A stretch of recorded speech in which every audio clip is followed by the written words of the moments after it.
Everyone, ಇದು news 18 ಕನ್ನಡದ digital content. ನಾನು ಶರ್ಮಿತಾ ಶೆಟ್ಟಿ. ಸೋಷಿಯಲ್ ಮೀಡಿಯಾದಲ್ಲಿ ನಾವು ನೋಡೋದೆಲ್ಲವೂ ನಿಜವಲ್ಲ. ಯಾಕಂದ್ರೆ ತುಂಬಾ ಜನ ಈಗಂತೂ ಸೋಷಿಯಲ್ ಮೀಡಿಯಾ ಮೇಲೆನೆ ಡಿಪೆಂಡ್ ಆಗಿದ್ದಾರೆ. ಕೆಲವರು ಎಂಟರ್ಟೈನ್ಮೆಂಟ್ ಪರ್ಪಸ್ಗೆ ನೋಡಿದ್ರೆ, ಇನ್ ಕೆಲವರು ಅದರಲ್ಲೇ ತಮ್ಮ ಲೈಫ್ ಅನ್ನ ಕಟ್ಕೊಂಡಿದ್ದಾರೆ.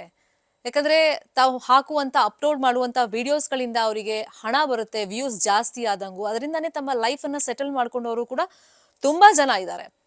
ಇತ್ತೀಚೆಗೆ ನೀವು ಸೋಷಿಯಲ್ ಮೀಡಿಯಾ ಸ್ಕ್ರಾಲ್ ಮಾಡುವಾಗ ಒಂದು ಸ್ಟೋರಿಯನ್ನ ಗಮನಿಸಿರಬಹುದು. ಅದು ಎಸ್ಪೆಷಲಿ ನಿನ್ನೆಯಿಂದ ಕೇರಳದ ಫೇಮಸ್ ವ್ಲಾಗರ್ ಆಗಿರುವಂತ ಅಖಿಲ್ NRD ತಮ್ಮ ವೈಯಕ್ತಿಕ ಜೀವನದಿಂದಾಗಿ ಈಗ ಸಾಕಷ್ಟು ಸುದ್ದಿಯಲ್ಲಿದ್ದಾರೆ, ಚರ್ಚೆಯಲ್ಲಿದ್ದಾರೆ. ಕಾರಣ ಏನು? 2023ರಲ್ಲಿ ಪ್ರೀತಿಸಿ ಮದುವೆಯಾದಂತ ಅಖಿಲ್ ಹಾಗೇನೆ ಮೇಘಾ ಜೋಡಿ ಇವಾಗ ಚರ್ಚೆಯಲ್ಲಿರೋದು. ಯಾಕಂದ್ರೆ ಮೇಘಾ ಈಗ ಹೇಳ್ದೆ ಕೇಳದೆ ಸ್ಥಳೀಯ ಬಸ್ ಡ್ರೈವರ್ ಒಬ್ರು ಜೊತೆಯಲ್ಲಿ ಓಡ್ ಹೋಗಿದ್ದಾರೆ ಅಂತ ಹೇಳಿ ಅಖಿಲ್ ಒಂದು CCTV ಫುಟೇಜ್ ಅನ್ನ ರಿಲೀಸ್ ಮಾಡಿದ್ದಾರೆ ಅಂತ ಚರ್ಚೆಗಳಾಗ್ತಾ ಇದೆ. ಹಾಗಾದ್ರೆ ಈ ಅಖಿಲ್ ಯಾರು? ಮೇಘಾ ಹೆಂಗ್ ಪರಿಚಯ ಆಗಿದ್ದು? ಮತ್ತೆ ಈ ಜೋಡಿ ಯಾಕೆ ಫೇಮಸ್ ಆಗಿತ್ತು? ಮತ್ತೆ ಇನ್ಸ್ಟಾಗ್ರಾಮ್ ನಲ್ಲಿ ಅಥವಾ ಸೋಷಿಯಲ್ ಮೀಡಿಯಾ ಪ್ಲಾಟ್ಫಾರ್ಮ್ ನಲ್ಲಿ ಇವ್ರ ಬಗ್ಗೆ ಯಾಕೆ ಚರ್ಚೆ ಆಗ್ತಿದೆ ಅಂತ ಹೇಳಿ ಈ ವಿಡಿಯೋದಲ್ಲಿ ನಾನು ನಿಮ್ಗೆ ಡೀಟೇಲ್ ಆಗಿ ಇನ್ಫಾರ್ಮೇಶನ್ ಅನ್ನ ಕೊಡ್ತಾ ಹೋಗ್ತೀನಿ. ಅಖಿಲ್ NRD ಈತ ಕೇರಳದ ಒಬ್ಬ ಫೇಮಸ್ ವ್ಲಾಗರ್, ಆಮೇಲೆ ಸೋಷಿಯಲ್ ಮೀಡಿಯಾದ ಒಬ್ಬ ಇನ್ಫ್ಲುಯೆನ್ಸರ್. ಈತನ ಇನ್ಸ್ಟಾಗ್ರಾಮ್ ನಲ್ಲಿ 1.8 ಮಿಲಿಯನ್ ಫಾಲೋವರ್ಸ್ ಇದ್ರೆ, ಯೂಟ್ಯೂಬ್ ನಲ್ಲಿ ಸುಮಾರು 4.8 ಮಿಲಿಯನ್ ಸಬ್ಸ್ಕ್ರೈಬರ್ಸ್ ಇದ್ದಾರೆ. ಅಂದ್ರೆ ತನ್ನ ವ್ಲಾಗ್ಗಳ ಮುಖೇನ ಈತ ಜನರ ಮನಸ್ಸನ್ನ, ಅಂದ್ರೆ ನೆಟ್ಟಿಗರ ಮನಸ್ಸನ್ನ ಗೆಲ್ತಾನೆ. ಆಮೇಲೆ ಸಿನಿಮಾದಲ್ಲೂ ಕೂಡ ಆಫರ್ಗಳನ್ನ ಗಿಟ್ಟಿಸ್ಕೊಳ್ತಾನೆ. ಮತ್ತೆ ಈ ಸೋಷಿಯಲ್ ಮೀಡಿಯಾನೇ ನಂಬಿ ಈಗ ಲೈಫ್ ಲೀಡ್ ಮಾಡ್ತಿರೋದು ಅಖಿಲ್. ಅಂದ್ರೆ ಈ ಸೋಷಿಯಲ್ ಮೀಡಿಯಾ ಪ್ಲಾಟ್ಫಾರ್ಮ್ನೇ ಆತನಿಗೆ ಒಂದು ಸಾಕಷ್ಟು ಪಾಪ್ಯುಲಾರಿಟಿಯನ್ನ ತಂದ್ಕೊಟ್ಟಿರುತ್ತೆ. ಅಂದ್ರೆ ಈ ಹಿಂದೆ, ಅಂದ್ರೆ 2023 ಮುಂಚೆ ನಾವು ನೋಡೋದಾದ್ರೆ, ಈ ಮೇಘಾ ಅನ್ನೋ ಒಂದು ಹುಡುಗಿ ಅದೇ ಲೋಕಲ್ ಐಟೇ ಆಗಿರ್ತಾರೆ. ಸೊ ಸೋಷಿಯಲ್ ಮೀಡಿಯಾ ಪ್ಲಾಟ್ಫಾರ್ಮ್ ಅಂದಮೇಲೆ ತುಂಬಾ ಜನರ ಪರಿಚಯ ಅದ್ರ ಮುಖೇನೇ ಆಗುತ್ತೆ. ಹಾಗೆ ಅಖಿಲ್ಗೆ ಮೇಘಾಗೆ ಪರಿಚಯ ಆಗುತ್ತೆ, ಆ ಪರಿಚಯ ಸ್ನೇಹವಾಗುತ್ತೆ, ಸ್ನೇಹ ಇದ್ದಿದ್ದು ಲವ್ ಆಗುತ್ತೆ. ಆಮೇಲೆ ಫ್ರೆಂಡ್ಸ್ ಮತ್ತೆ ಫ್ಯಾಮಿಲಿ ಅವರ ಸಮ್ಮುಖದಲ್ಲಿ ಅವ್ರ ಒಪ್ಪಿಗೆ ಮೇರೆಗೆ ಇವರು ಮದುವೆ ಕೂಡ ಆಗಿರ್ತಾರೆ.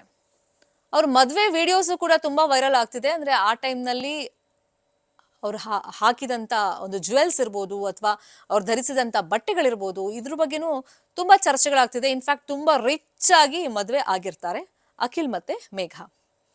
ಸೊ ಈಗ CCTV ಫುಟೇಜ್ ಅಲ್ಲಿ ನಾವು ಗಮನಿಸಬಹುದು, ಮೇಘಾ ಒಂದ್ 2-3 ಬ್ಯಾಗ್ ಅನ್ನ, ದೊಡ್ಡ ಬ್ಯಾಗ್ ಅನ್ನ ತಗೊಂಡು ಹೋಗ್ತಿರ್ತಾರೆ. ಅಲ್ಲಿಂದ ಎಸ್ಕೇಪ್ ಆಗಿ ಹೋಗ್ತಾರೆ.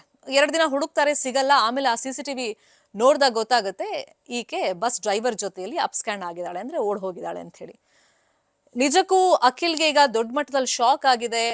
ಡೈಲಿ ಆತನ ವ್ಲಾಗ್ ನೋಡ್ತಿದ್ದವರು, ಫಾಲೋ ಮಾಡ್ತಾ ಇದ್ದವರು, ಯಾಕಂದ್ರೆ 2023ರಲ್ಲಿ ಅವರಿಬ್ರು ಮದುವೆ ಆದ್ಮೇಲೆ ಸೋಷಿಯಲ್ ಮೀಡಿಯಾದಲ್ಲಿ ಇಬ್ಬರ ವಿಡಿಯೋಸ್ ಇದೆಯಲ್ಲ, ಒಂಥರ ಆದರ್ಶ ದಂಪತಿಗಳ ತರ ಬಿಂಬಿತವಾಗಿತ್ತು.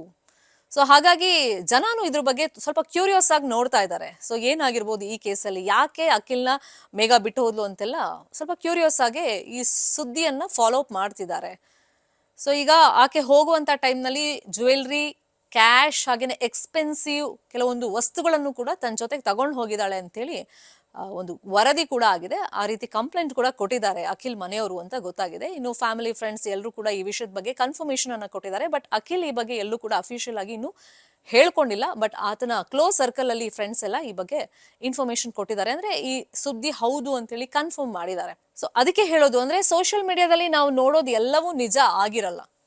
ಸೊ ಹಾಗಾಗಿ ತೀರಾ ಸೋಷಿಯಲ್ ಮೀಡಿಯಾ ನಂಬೋದು, ಅದ್ರ ಮೇಲೆ ಡಿಪೆಂಡ್ ಆಗೋದು ಕೂಡ ಕಷ್ಟ ಆಗುತ್ತೆ. ಅಫ್ಕೋರ್ಸ್ ನಾನು ಆಗ್ಲೇ ಹೇಳ್ದಂಗೆ, ಈ ಫಾರ್ ಎಕ್ಸಾಂಪಲ್ ಅಖಿಲ್ಗೆನೆ ಈ ಸೋಷಿಯಲ್ ಮೀಡಿಯಾ ಥ್ರೂನೇ ತಿಂಗಳಿಗೆ 10 ಲಕ್ಷ ತನಕನೂ ಮ್ಯಾಕ್ಸಿಮಮ್ ಹಣ ಬರ್ತಿತ್ತು. ಸೊ ಇಂಥ ಒಳ್ಳೆ ಗಂಡನನ್ನ, ದುಡಿಯೋ ಗಂಡನನ್ನ ಆಕೆ ಬಿಟ್ಟು ಬಸ್ ಡ್ರೈವರ್ ಜೊತೆ ಓಡ್ ಹೋದ್ಲು ಅಂತೆಲ್ಲ ಚರ್ಚೆಗಳಾಗ್ತಿದೆ. ಬಟ್ ಆಕೆ ಯಾವ ಕಾರಣಕ್ಕಾಗಿ ಇವನ್ ಬಿಟ್ಟು ಹೋದ್ಲು, ಮೊದ್ಲೇ ಏನಾದ್ರೂ ಆ ಬಸ್ ಡ್ರೈವರ್ ಜೊತೆ ಈಕೆಗೇನಾದ್ರೂ ಲಿಂಕ್ ಇತ್ತಾ, ಅಥವಾ ಲವ್ ಮಾಡ್ತಿದ್ರ ಇಬ್ರು ಪರಸ್ಪರ, ಅದ್ರ ಬಗ್ಗೆ ಎಲ್ಲ ಇನ್ನೂ ಕನ್ಫರ್ಮೇಶನ್ ಸಿಗ್ಬೇಕಾಗತ್ತೆ ಅಷ್ಟೇ. ಸೊ ಈ ಸೋಷಿಯಲ್ ಮೀಡಿಯಾದಲ್ಲಿ ವಿಡಿಯೋ ಅಪ್ಲೋಡ್ ಮಾಡೋದಕ್ಕೂ ನಿಜ ಜೀವನದಕ್ಕೂ ತುಂಬಾ ಡಿಫ್ರೆನ್ಸ್ ಇದೆ. ಇದ್ರ ಬಗ್ಗೆ ನಿಮ್ಮ ಒಪಿನಿಯನ್ ಏನು? ಕಮೆಂಟ್ ಮುಖೇನ ತಿಳಿಸಿ. ಇನ್ನು ನ್ಯೂಸ್ 18 ಕನ್ನಡ ನಾವೆಲ್ಲ ಡಿಜಿಟಲ್ ಮೀಡಿಯಾ ಪ್ಲಾಟ್ಫಾರ್ಮ್ ನಲ್ಲೂ ಲಭ್ಯವಿದ್ದೀವಿ. ನಮ್ಮನ್ನ ಫಾಲೋ ಮಾಡಿ, ಸಬ್ಸ್ಕ್ರೈಬ್ ಮಾಡಿ. Thank you so much. ನಿರ್ಭೀತ, ನಿಷ್ಪಕ್ಷಪಾತ, ವಿಶ್ವಾಸಾರ್ಹ ಸುದ್ದಿಗಳಿಗೆ ಮತ್ತೊಂದು ಹೆಸರಾಗಿರುವ ನ್ಯೂಸ್ 18 ಕನ್ನಡ ಈಗ ಆಪ್ನಲ್ಲೂ ಲಭ್ಯವಿದೆ. ದಯವಿಟ್ಟು ಇಲ್ಲಿರುವ QR ಕೋಡ್ ಅನ್ನು ಸ್ಕ್ಯಾನ್ ಮಾಡಿಕೊಂಡು ಆಪ್ ಡೌನ್ಲೋಡ್ ಮಾಡೋದಕ್ಕೆ ಮರಿಬೇಡಿ. ನಿಮ್ಮ ಬೆಂಬಲ ಹೀಗೆ ಸದಾ ನಮ್ಮೊಂದಿಗಿರಲಿ. ಧನ್ಯವಾದ.